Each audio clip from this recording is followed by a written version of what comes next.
ever wondered why the woolly mammoth no longer exists and why every village has a chief?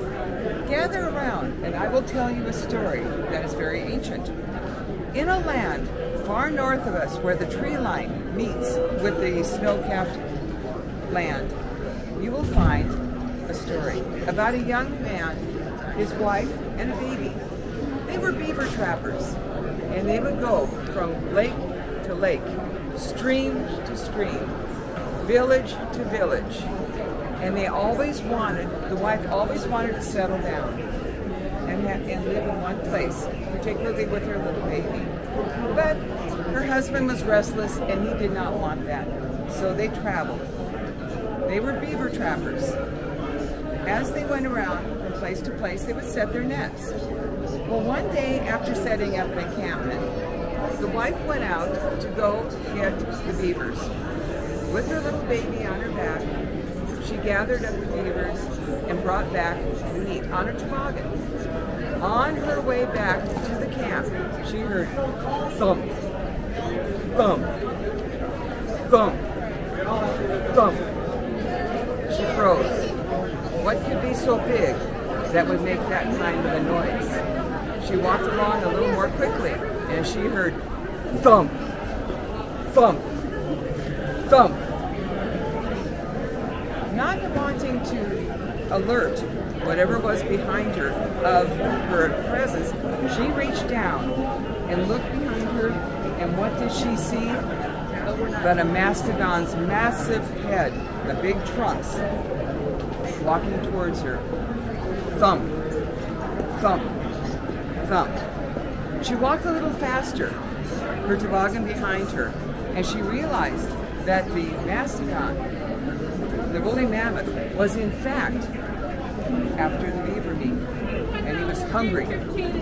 Thump, thump, thump. He came faster. She panicked, so she dumped all the beaver meat, and with that, she went running back to her camp again. Her little baby, being so jostled, was starting to cry, but she could not stop to help to calm the baby. She had to get back to camp to warn her husband. She got back to camp and she says, "Husband, there is a woolly mammoth that is following me, and he wants us, and he's going to eat us." He looks at her and says, "No, but don't you know that the woolly mammoths died off years ago, that they're no longer around? You must be dreaming. In fact, what you probably did was to give the meat to one of your suitors." She indignantly said, "No way," thinking that he probably thought that she lost the beaver meat out in the lake. Well, that afternoon, he went off to set more beaver traps while she prepared their evening meal. While the meal was cooking, she checked the perimeter of all of her camp to see where she could get through the willows to be able to escape. This woolly mammoth should have come into camp to eat them. That night, after dinner, when they settled down around the campfire, the husband looked at her and noticed that she had her baby clutched in her arms and her moccasins were still on. And he says, "Do you really believe that this woolly mammoth is going to come and eat us tonight?" And she said, "Yes." And he no, it's not going to happen. So he went to sleep, but she lay there for a very long time, listening, not sleeping at all. About midnight, she heard thump, thump, and she woke up in a fright out of a doze and shook her husband. Husband, wake up! The woolly mammoth is here, it's going to eat us." And he goes, "What? Are you still on that?" "No, there's no way that the woolly mammoth is going to eat us." And she says, husband, let's go. And even tried to pull him out of bed.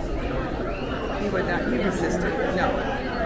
And finally he says to her, "If you're that frightened, just leave." So with tears, she gathered up her baby and left the camp. As she left, she heard thump, thump, thump. She got further out, and she heard the crashing of the tent, and her husband's startled screams and coming face to face with this woolly mammoth. And then silence. And she knew that her dear husband was dead. It frightened her even more. So she went running again with the baby and clutched in her arms. And she remembered that there was a village out over on the other side of the lake in the island. And as she ran, she jogged and kept going. Pretty soon she heard thump, thump, thump. She came to the edge of the lake and she looked out over the expanse of ice and the village across the way.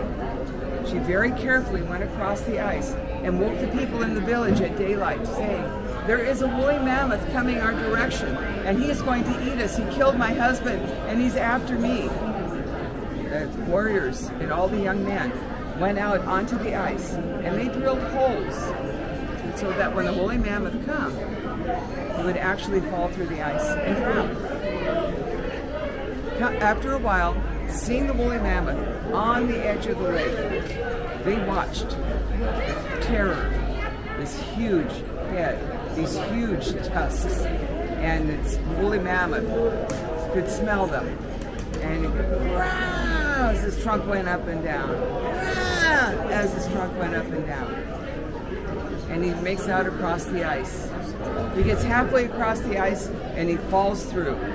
The villagers are all cheering. They're so happy because the mammoth is going to drown. Their horror when they saw the head bob up and the angry roars of the woolly mammoth. And even more so as he took his tusks and pushed the ice to the side as he walked along the bottom of the lake. He came up to the other side of the lake. The woman who had warned them about the woolly mammoth kept saying to her newfound friends and villagers, "Come, come, run, run, we have to leave." Some did. There were a few that did not.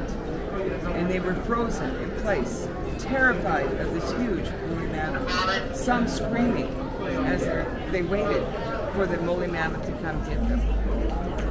A young boy comes out of one of the huts and says, "What is going on here? Why are the people so frightened?" And he sees the woolly mammoth. And he says to his grandmother, "Grandmother, get me my magic trousers, get me my magic bow and arrows, and bring them to me." He puts on his magic trousers, holds his magic bow and arrow, and shakes his head to where that his long hair flows down. Then he jumps in front of the villagers and starts peppering this particular woolly mammoth with arrows, first on one side, and then the other, and then the other, and soon the woolly mammoth dropped dead. The boy, who had been shunned previously because of being so strange, was now accolated. The people were so happy. The villagers that had run away with the woman came back. And they sat there and they said, "You have saved our people. You have saved our village. You will become our chief." And with that, that is the reason why all villages have a chief and there are no longer any woolly mammoths to attack the people.